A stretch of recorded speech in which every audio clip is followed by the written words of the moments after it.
اللهم صل على محمد وعلى آل محمد كما صليت على إبراهيم وعلى آل إبراهيم إنك حميد مجيد.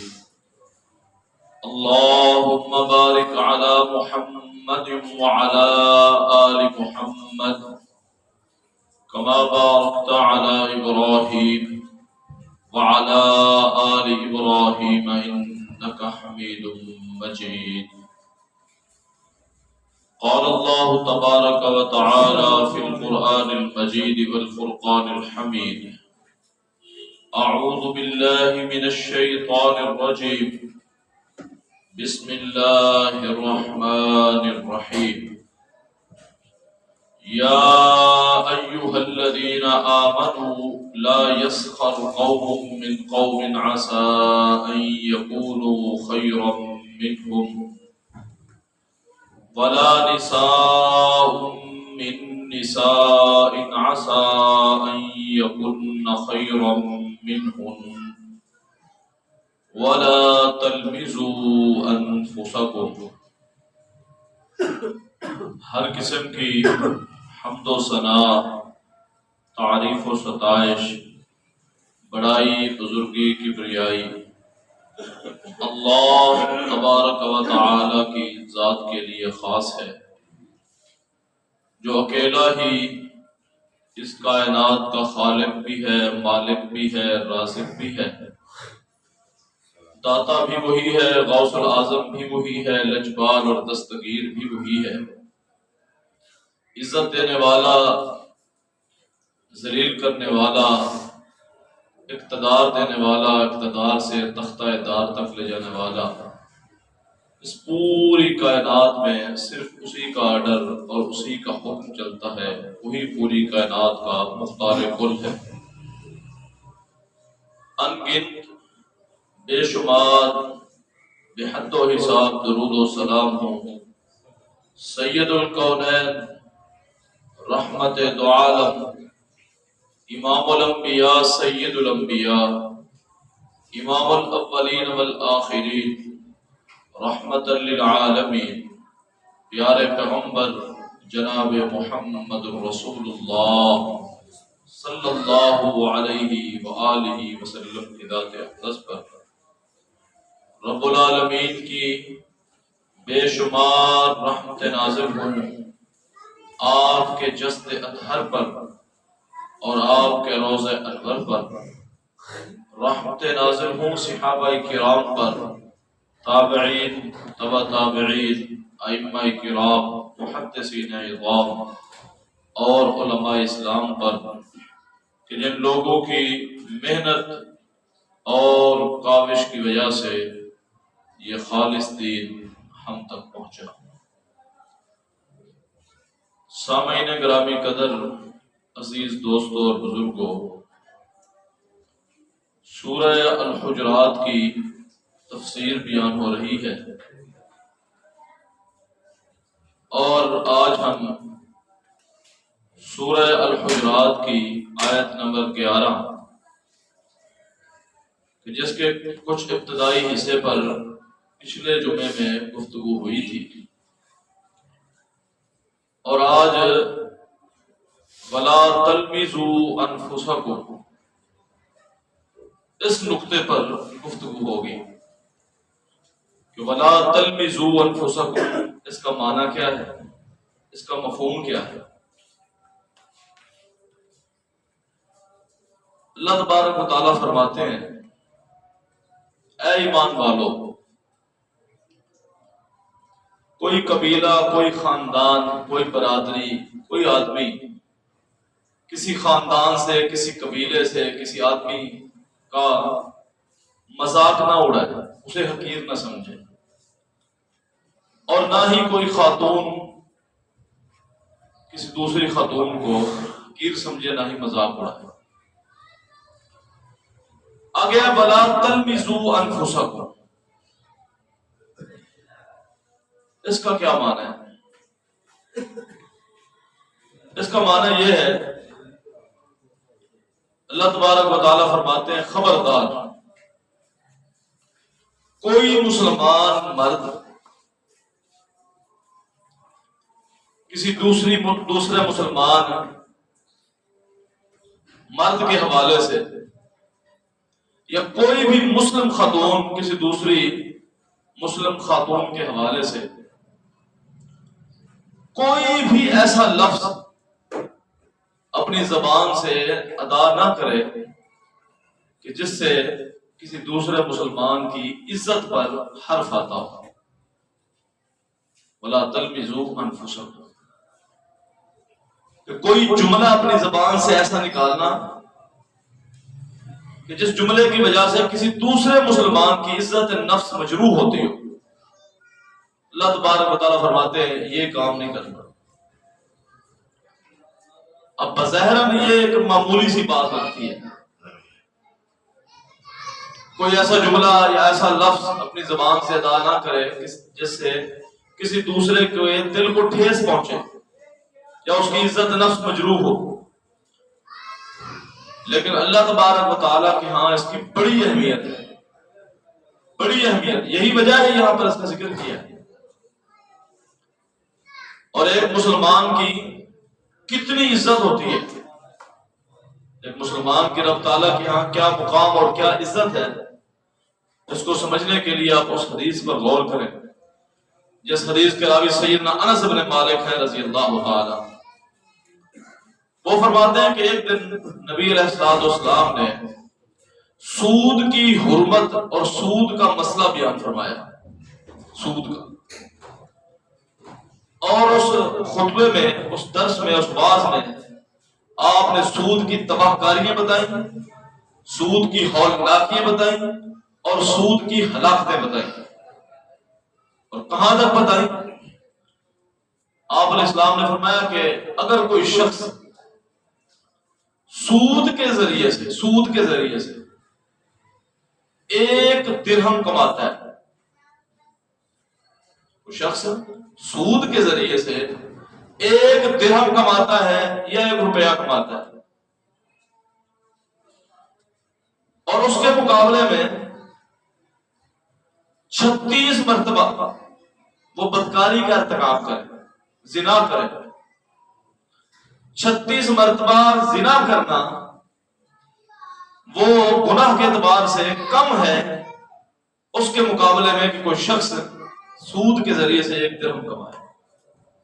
اندازہ لگ رہا ہے سود کی کتنی ہولناکی اور کتنی ہلاکتیں. 36 مرتبہ بدکاری کا ارتکاب کرنا بھی اتنا گناہ نہیں ہے جتنا سود کے ذریعے سے 1 درہم 1 روپیہ کمانا ہے. لیکن آپ معاشرے میں نظر دوڑائیں، کچھ لوگوں کا تو صرف کاروبار ہی یہی ہے، سود پر پیسے دے دیتے. انہوں نے اس سود پر پیسے دے کر سود سے بڑی بڑی بلڈنگیں کھڑی کر لی، اور یہ ہے اس کا معمولی گناہ. 1 درہم تو معمولی ہے. تو بتا دوں مسلمان کی رب تعالیٰ کے ہاں عزت کتنی ہے، اس کی اہمیت کتنی ہے کہ سود کا سب سے معمولی گناہ یہ ہے 1 درہم کمائے 36 مرتبہ زنا سے بڑھ کر ہے. اور سود کا جو سب سے بڑا گناہ ہے، سب سے بڑا گناہ ہے، نبی علیہ السلام نے فرمایا کوئی مسلمان اپنی زبان سے کوئی ایسا لفظ نکالے جس سے کسی دوسرے مسلمان کی عزت نفس مجروح ہو یا اس کی بے عزتی ہو، یہ سود کا سب سے بڑا گناہ ہے. اندازہ لگ رہا ہے چھوٹا گناہ ہے 36 مرتبہ بدکاری، اور سود کا سب سے بڑا گناہ کیا ہے کہ کوئی مسلمان دوسرے مسلمان کی بے عزتی کرے، کوئی ایسا لفظ اپنی زبان سے نکالے جس سے اس کی عزت پر حرف ہے. یہ سود کا سب سے بڑا گناہ ہے. بظاہر ہمارے ہاں زنا کو کتنا معیوب سمجھا جاتا ہے، لیکن دیکھیں سود کے متعلق اور پھر اس کے بعد ایک مسلمان کی عزت نفس کو مجروح کرنے کے متعلق کوئی عام سی بات نہیں ہے. زبان سے ایسے ایسے جملے ہم ادا کر جاتے ہیں، بھری مجلس میں کسی کو بے عزت کر کے رکھ دیتے ہیں. فرمایا یہ سود کا سب سے بڑا، سود کے گناہوں کو شمار کیا ہے نا، سب سے بڑا گناہ یہ ہے کہ مسلمان کی عزت کو تار تار کیا جائے، اس کی عزت کی دھجیاں اڑا دی جائے. یہ ایک مسلمان کی عزت ہے. سود کے سب سے بڑے گناہ کے طرف اللہ تبارک و تعالیٰ کے پیارے حبیب علیہ السلام نے اس کو ملایا. اور اس کو مزید اگر دیکھنا ہو ایک مسلمان کی کیا عزت ہوتی ہے، نبی علیہ الصلوۃ والسلام کی زوجہ ہے، ہماری ماں ہے سیدہ زینب رضی اللہ تعالیٰ عنہ ام المومنین، ایک سفر میں نبی علیہ السلام کے ساتھ تھی، تو نبی علیہ الصلوۃ والسلام ان کے پاس گئے اور آپ علیہ الصلوۃ والسلام نے فرمایا کہ زینب تمہارے پاس 2 اونٹ ہیں، 2 اونٹ، اور تمہیں یہ بھی پتا ہے کہ تمہاری شوکت میری زوجہ اور مومنوں کی ماں سیدہ صفیہ رضی اللہ تعالیٰ عنہ کا اونٹ بیمار ہو گیا، تم ایسا کرو تمہارے پاس 2 اونٹ ہیں، تم ایک اونٹ سیدہ صفیہ کو دے دو رضی اللہ تعالیٰ عنہ۔ اور اتفاق تھا کہ سیدہ زینب غصے میں بیٹھی تھی، انسان کی حالت ہوتی ہے کبھی غصے میں ہوتا ہے کبھی خوش ہوتا ہے، تو انہوں نے ایک سخت جملہ بولا اور انہوں نے کہا کہ میں اپنا اونٹ اس یہودی نسل والی عورت کو دے دوں۔ سیدہ صفیہ رضی اللہ تعالیٰ عنہ کا جو والد تھا وہ بھی یہودی تھا اور جو ان کی ماں تھی وہ بھی یہودن تھی، انہوں نے کہا کہ میں اپنا اونٹ اس یہودی خاندان اور یہودی نسل والی عورت کو دے دوں۔ وہ سخت جملہ،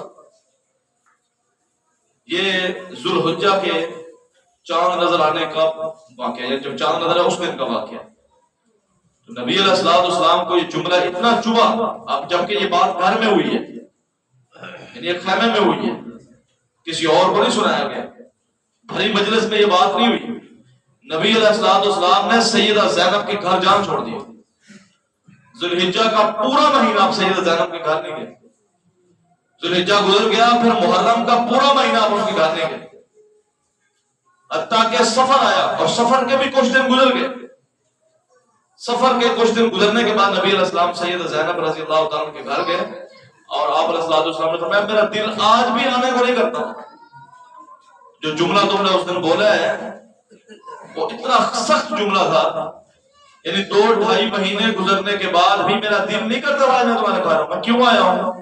کیونکہ زمانہ جاہلیت میں مشہور تھا کہ سفر کا مہینہ منحوس ہے، زمانہ جاہلیت میں یہ بات مشہور تھی جیسا کہ آج بھی مشہور ہے، تو سفر کا مہینہ منحوس ہے، تو میں اس لیے آیا ہوں کہیں لوگ یہ تصور نہ کرنے لگ جائیں، اس بات کو پکا نہ سمجھ لیں، یقیناً سفر کا مہینہ منحوس ہے، تبھی تو نبی علیہ السلام اپنی بیوی کے ہاں نہیں گئے، میں اس لیے آیا ہوں صلی اللہ علیہ وسلم۔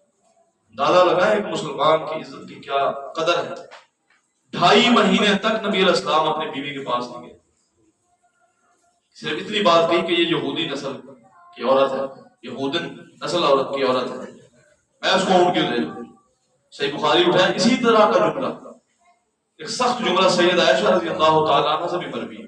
دیکھیں معصوم عن الخطا صرف انبیاء ہیں، باقی اس کائنات میں جتنے لوگ ہیں سب سے غلطی کا احتمال موجود ہے، کسی اور کو معصوم سمجھنا یہ عقائد کے منافی ہے، مسلمانوں کا یہ متفقہ عقیدہ ہے کہ معصوم انبیاء علیہ السلام ہے، باقی سب سے خطائیں غلطیاں ہو سکتی ہیں، لیکن صحابہ کرام اہل بیت اعظام باوجود اگر کسی سے کوئی خطا بھی ہوئی ہے وہ سارے کے سارے جنت میں چلے گئے، لیکن سمجھانے کے لیے ایک بات کر رہا ہوں، صحیح بخاری اٹھائیں، وہاں پر بھی سیدہ عائشہ رضی اللہ تعالیٰ نے سیدہ صفیہ کے بارے میں ہی بات کی ہے، باتوں انہوں نے سیدہ صفیہ رضی اللہ تعالی عنہ کے قد کے اوپر تبصرہ کیا، قد کے اوپر کہ ان کا قد چھوٹا ہے، قد چھوٹا ہے، نبی علیہ السلام نے پتہ کیا فرمایا؟ اپنے فرمایا عائشہ لقد قلت کلمتا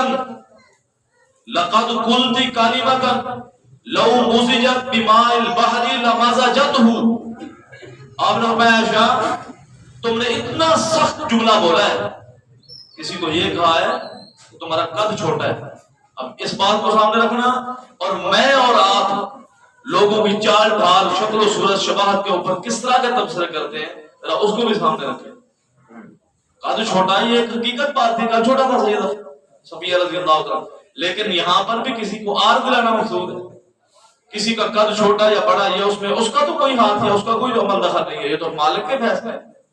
فرمایا لقد قلت کلمتا لو مزجت بماء البحر لمزجته، صحیح بخاری کی حدیث ہے، فرمایا کہ تو نے یہ اتنا سخت جملہ بولا ہے اگر تیرے جملے کو سمندر کے پانی میں ملایا جائے سمندر کا سارا پانی کڑوا ہو جائے، اتنا جملہ سخت بولا ہے تم نے، صرف جملہ اتنا ہی تھا کہ تمہارا قد چھوٹا ہے، ہم نہیں کہتے کسی کے قد کے اوپر تبصرہ، کسی کے ناک کے اوپر تبصرہ، کسی کے کانوں کے اوپر تبصرہ، کسی کی چال ڈھال کے اوپر تبصرہ، کسی کے ہاتھوں کے اوپر تبصرہ، کسی کے چہرے کے اوپر تبصرہ.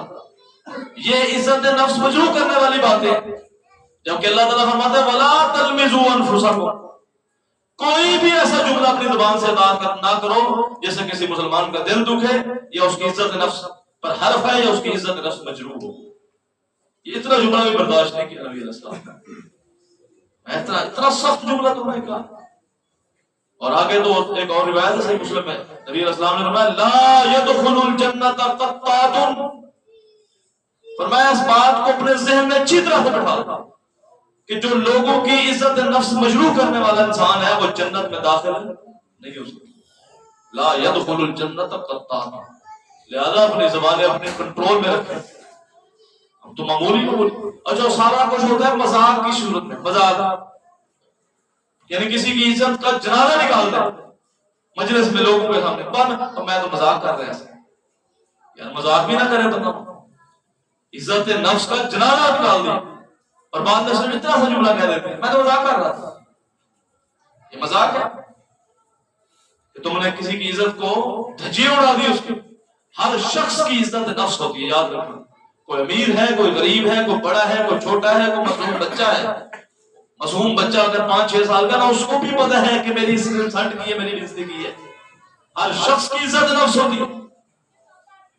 تو عزت و نفس کو مجروح کرنا اتنا بڑا گناہ ہے.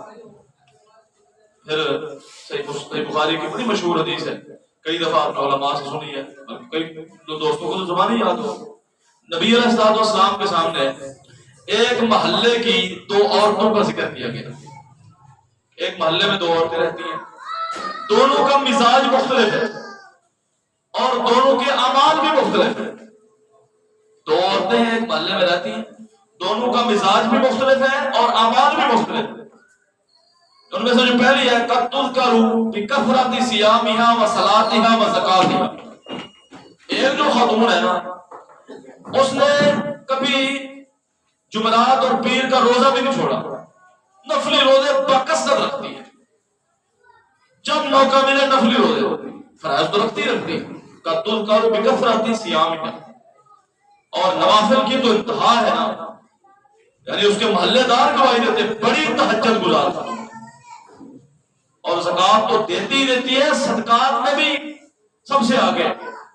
غیر انہا تؤذی جیرانہا، مزاج اتنا ہے یعنی اعمال اس قدر اچھے ہیں اور مزاج اس قدر برا ہے. غیر انہا تؤذی جیرانہا، وہ اپنے ہمسائے کو تکلیف دیتی ہے. بڑی نمازی ہے، بڑی تہجد گزار ہے، بڑی نفل نوافل پڑھتی ہے، لوگ اس کی تہجد کی مثال دیتے ہیں. اور دوسری طرف حالت یہ ہے غیر انہا تؤذی جیرانہا، وہ کسی کی عزت کو کوئی خیال نہیں کرتی. آنن فانن چند سیکنڈ اور چند لمحوں میں کسی کی عزت کی دھجیاں اڑا دیتی ہے، بے ذکر کر کے رکھ دیتی ہے. اس خاتون کے بارے میں آپ کیا فرماتے ہیں؟ فرمایا انہا فی النار، باوجود تہجد گزار ہونے کے، باوجود باکثرت روزے رکھنے کے، باوجود صدقات بانٹنے کے، انہا فی النار، نبوت والی زبان سے ارشاد فرمایا یہ عورت جہنمی ہے، یہ عورت جہنمی ہے. پھر بتایا کہ اسی محلے میں ایک خاتون ہے قد تذکر بقلت صیامها وزکاتها وصلاتها، ایک اور خاتون ہے وہ بیچاری فرض روزے رکھتی ہے اور نوافل بھی کوئی نہیں پڑھتی، بس فرض نماز پڑھ لیتی ہے جو ضروری ہے، سنتیں وغیرہ پڑھتی ہے، صدقات بھی بس نہ ہونے کے برابر کرتی ہے. غیر انہا لا تؤذی جیرانہا، خوبی یہ ہے اس کے محلے سے پوچھا جائے، خوبی یہ بتاتے ہیں لوگ کہ کبھی اس نے اپنی زبان سے کسی مسلمان کا دل نہیں دکھایا، کسی کی بےزتی نہیں کی، کسی کی عزت نفس کو مجروح نہیں کیا. اس خاتون کے بارے میں آپ اپنی نبوت والی زبان سے کیا فرما دیں؟ فرمایا اسے جا کر بتاؤ انہا فی الجنہ، اگرچہ یہ نوافل نہیں پڑھتی، اگرچہ یہ صدقات و خیرات اس طرح نہیں کرتی، اگرچہ یہ نفلی روزے اس طرح رکھتی، لیکن یہ اگر کسی کی عزت کا خیال کرتی ہے اور زبان سے کسی کو تکلیف نہیں دیتی، انہا فی الجنہ، یہ خاتون جنتی ہے. اب اندازہ لگا لیں آپ. ہمیں تو بڑا گھمنڈ ہوتا ہے، میں تو 10 20 25 سال سے میں تو نمازیں پڑھاتا ہوں، میں تو امام ہوں، میں تو خطیب ہوں، فلاں جگہ فلاں مسجد میں 10 سال جمعہ پڑھا ہے، جمعہ پڑھایا ہے، بڑا کچھ کیا ہے. اگر زبان بہتر نہیں ہے نا، جمعہ پڑھانا بھی کسی کام کا نہیں، جس طرح اس کی نمازیں کسی کام کی، خطیب بن جانا بھی کسی کام کا نہیں، اور میں کہتا ہوں کچھ بھی بن جاؤ، اگر آپ کی زبان سے کوئی مسلمان کی عزت مجروح ہوتی ہے اور محفوظ نہیں ہے، کچھ بھی حاصل نہیں۔ وَلَا تَلْمِزُوا أَنفُسَكُمْ، ایسا جملہ نہ نکالو جس سے کسی کا دل دکھتا ہو۔ بے شمار روایات صحیح بخاری میں ہے، نبی علیہ صحیح مسلم میں بھی، یہ باقی حدیث کی کتابوں میں ہے۔ حضرت عبداللہ بن عباس رضی اللہ تعالیٰ عنہ حدیث کے راوی ہیں کہ مر النبی صلی اللہ علیہ وسلم علی حائط من حیطان المدینہ او بمکہ تھا، کہ نبی علیہ السلام ایک دن میں اس کے ساتھ تھا، ایک باغ سے گزرے، مدینہ منورہ کے باغ تھے یا مکہ مکرمہ کے باغ تھے، اور اس باغ کے کنارے پر، اس باغ میں دو قبریں تھیں، دو قبریں۔ تو نبی علیہ السلام، صحیح بخاری میں تو اتنا سبحان ہے، دوسری حدیث میں نبی علیہ السلام جب ان قبروں کے پاس گیا تو آپ پر کپ کپی تاری ہوگی، آپ کی یہ آستینیں جو ہیں، میں دیکھ رہا ہوں کہ کپ کپ آ رہی ہیں۔ عبداللہ بن عباس فرماتے ہیں رضی اللہ تعالیٰ عنہ، میں بڑا حیران ہوا۔ تو نبی علیہ السلام نے فرمایا انہما لیعذبان فی قبرہما، عبداللہ یہ جو دو قبر والے اس قبر میں مدفون ہیں، دونوں کو جہنم کا عذاب دیا جا رہا ہے، یہ جو دو قبر والے ہیں۔ اور آپ نے فرمایا وما یعذبان فی کبیر، اور انہیں عذاب بھی بظاہر کسی بڑے گناہ کے بارے میں نہیں دیا جا رہا لوگوں کی سوچ میں، گرچہ اللہ کے ہاں وہ بڑے گناہ تھے دونوں، لیکن لوگوں کے ہاں ان گناہوں کو گناہ سمجھا نہیں جاتا، ان دونوں کو ان گناہوں کی وجہ سے یہاں پر عذاب دیا جا رہا ہے۔ آپ نے فرمایا اما احدہما فکان لا یستتر عن بولہ، ایک ان میں سے وہ تھا جو اپنے پیشاب کے چھینٹوں سے نہیں بچتا تھا، ایک وہ تھا جو اپنے پیشاب کے چھینٹوں سے نہیں بچتا تھا۔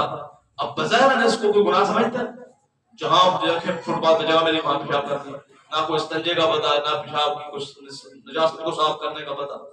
کئی لوگوں کو آپ نے کہا ہوگا اور نماز پڑھنے چلے، کیا کہتے ہیں میرے کپڑے صحیح نہیں، میرے کپڑے پاک نہیں، تو کیا مطلب ہے اس کا؟ کپڑے تبھی پاک نہیں، یا تو تمہیں غسل کی حاجت تھی، تم پر غسل واجب ہے، تم نے غسل کرنا تھا، تم ایسے ہی ناپاک پھر رہے ہو، یا تمہارے کپڑوں پر پیشاب کے چھینٹے لگے، عموماً یہی وجوہات۔ تو فرمایا یہ جو ان میں سے پہلا ہے یہ پیشاب کے چھینٹوں سے نہیں بچتا، جبکہ نبی علیہ السلام اس معاملے میں کس قدر حساس تھے۔ حدیث میں آتا ہے نبی علیہ السلام جب سفر پر جاتے نا تو آپ اپنی آسا، ایک ہوتا ہے آسا جیسا یہ میں نے پکڑا ہوا ہے، اس کو آسا بھی بولتے ہیں، ایک ہوتا ہے یعنی وہ آسا جس کے اینڈ پہ کونے پر آخری حصے پر لوہے کی نکیل لگی ہو، تو وہ نبی علیہ السلام اپنے ساتھ لے جایا کرتے تھے۔ عام طور پر آسا ایسا ہوتا، لیکن جب سفر پہ نکلتے نکیل والا لے کے جاتے، کیوں کہ اگر جہاں قضائے حاجت کی ضرورت پڑتی اور زمین سخت ہوتی، نبی علیہ السلام اس نکیل کے ساتھ اس زمین کو کھودتے، نرم کرتے، تب جا کر قضائے حاجت کرتے، کہیں پیشاب کے چھینٹے نہ پڑے۔ اتنی زیادہ اہمیت اور اتنی زیادہ حساس تھی رسول اللہ صلی اللہ علیہ وسلم کی طبیعت میں۔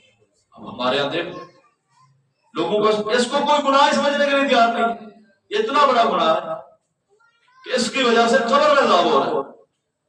اور آپ نے فرمایا واما الاخر، اور جو دوسرا تھا فکان یمشی بالنمیمہ، جو دوسرا تھا اس کا کام ہی یہی تھا کہ لوگوں کی چغلیاں کھانا، اور کبھی اس کی عزت کا تار تار کیا، کبھی اس کی عزت کی دھجیاں اڑائی، کبھی محفل لگائی، لوگ اس کی محفل میں بیٹھتے تھے اور یہ پھر تبصرے کرتا تھا، لوگوں کو بتاتا تھا اور تم اس کو بڑا نمازی سمجھتے ہو نا، لوگ اس کی باتیں بڑے چسکے کے ساتھ سنتے تھے اور یہ سناتا تھا تمہیں، میں آج اس کی اصلیت بتاتا ہوں، اس کی اصل حقیقت تو میں بتاتا ہوں تمہیں۔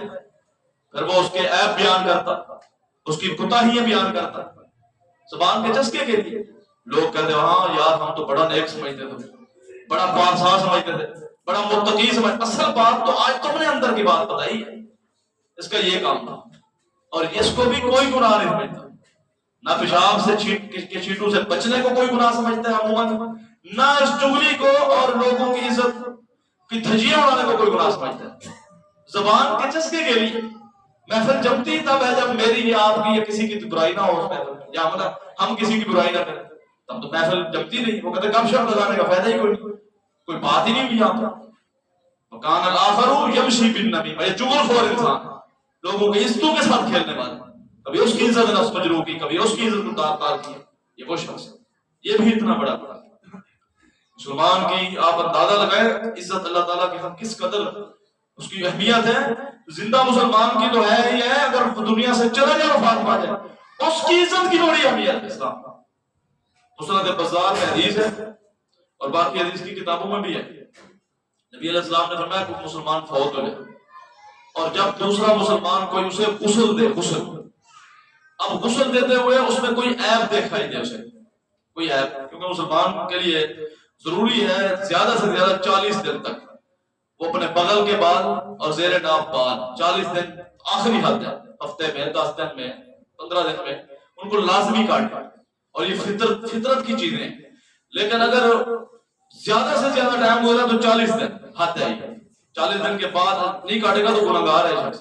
لیکن اگر کوئی شخص بیچارہ بیمار تھا، لاغر تھا، معذور ہو گیا تھا، گھر والوں نے بھی اس طرف دھیان نہیں کیا بیچارے کا، اب وہ فوت ہو گیا، اب اس غسل دینے والے نے غسل دیا، اسے اس کا عیب محسوس ہوا ہے زیر ناف بالوں کے حوالے سے، تو اب اس نے غسل دے دیا. اب شیطان جو ہے نا اس پر حملہ کرتا ہے اور یہ پھر لوگوں کو بتاتا ہے یار میں نے اس کو غسل دیا، اس کی حجامت ہی نہیں بنی ہوئی تھی، اس کے زیر ناف بال نہیں کٹے ہوئے تھے، یار یہ کیسے لوگ ہیں، اس کے بیٹوں کو کوئی عقل ہی نہیں ہے. اب یہ شیطان پر غلار ہے، جبکہ اس کی عظمت یہ تھی. اگر یہ چھپاتا، حدیث کے الفاظ ہیں نبی علیہ السلام نے فرمایا اگر یہ عیب دیکھتا اور پھر اس عیب پر پردہ ڈال دیتا، چھپا دیتا، اللہ تعالیٰ فرشتے کو بلا کر کہتا 40 مرتبہ میں نے اس کو معاف کر دیا. رب تعالیٰ ایک مرتبہ ہی معاف کر دے تو انسان معافی ہو گئی. جس نے اس عیب کو چھپایا، یہ مسلمان کی عزت کی بات کر رہا ہوں، زندہ تھا تب اس کی عزت کتنی تھی، دنیا سے چلا گیا اس کا عیب چھپانے والے کو اتنا عظمت ملی ہے. اللہ تعالیٰ فرشتوں کو کہتا ہے 40 مرتبہ کہ میں نے اس کو معاف کر دیا، میں نے اس کو معاف کر دیا، میں نے اس کو معاف کر دیا، گواہ بن جاؤ. یہ ہے مسلمان کی عزت. اور یہاں پہ فرمایا وَلَا تَلْمِزُوا أَنفُسَكُمْ، اور یہ جو لفظ ہے تلمزو، آپ یہ دیکھ غور کریں، یہ لفظ لمازہ سے نکلا ہے. لمازہ، تلمزو لفظ لمازہ، اور لمازہ کے نام پر ایک پوری سورت ہے قرآن میں، وَيْلٌ لِكُلِّ ہُمَازَةٍ لُمَازَةٍ. یہ لمازہ اسی لفظ کا. اب ہمازہ کسے کہتے ہیں، لمازہ کسے کہتے ہیں، یہ بھی سمجھ لیں. ہمازہ کیا ہوتا ہے؟ ہمازہ وہ بندہ ہوتا ہے جو بھری مجلس میں کسی کی بےزتی کرتا ہے. ہمازہ وہ بندہ ہے جو بھری مجلس میں، مجلس لگی ہوئی اسی مجلس میں کسی کی بےزتی کر دیتا ہے، اس کی عزت کے پرخچے اڑا دیتا ہے، یہ ہمازہ ہے. اور فرمایا وَيْلٌ لِكُلِّ ہُمَازَةٍ لُمَازَةٍ.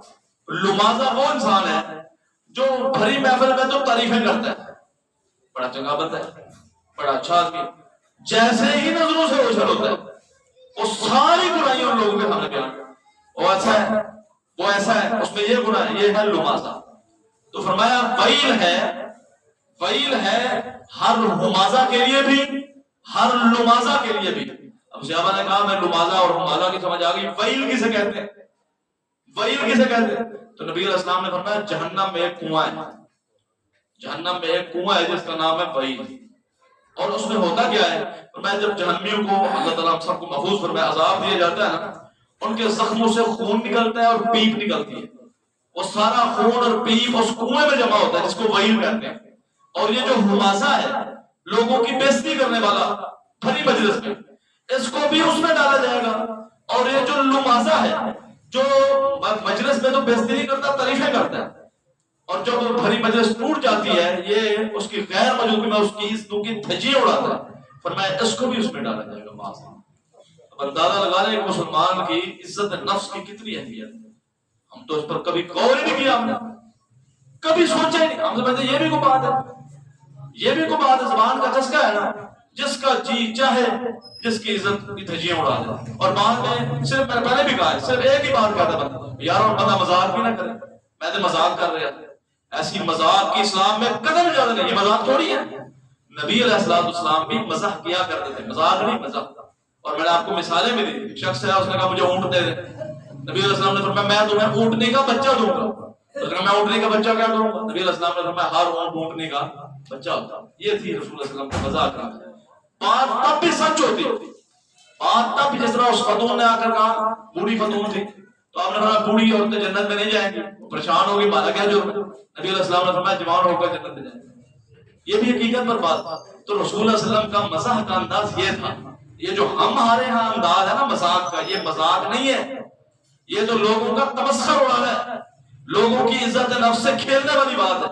اسی کے لیے منع کیا اللہ تبارک و تعالیٰ نے، اے ایمان والو کوئی قوم، کوئی قبیلہ، کوئی بندہ کسی دوسرے بندے، خاندان اور قبیلے کا ٹھٹھا اور مذاق اور تمسخر نہ اڑائے۔ ہو سکتا ہے اللہ کے اس کا قدر و قیمت سے کہیں بڑھ کر کوئی عورت بھی یہ کام نہ کرے، ہو سکتا ہے جس کا مذاق اڑا رہی ہے اس کی اللہ تعالیٰ کے ہاں بڑی عزت ہو اس کے مقابلے میں۔ تو فرمایا وَلَا تَلْمِزُوا أَنفُسَكُمْ، کوئی ایسا حرف، کوئی ایسا جملہ اپنی زبان سے مت ادا کرو جس سے کسی کا دل دکھے، کسی کی عزت نفس مجروح ہو۔ آگے اسی آیت کو چلائیں گے، لیکن چونکہ آگے رمضان آ گیا تو رمضان کے متعلق انشاءاللہ خطبات ہوں گے۔ عید کے بعد اللہ تبارک و تعالیٰ نے انشاءاللہ موقع دیا اسی آیت کو اور بلکہ اسی سورت کو پوری کریں گے۔ اللہ تبارک و تعالیٰ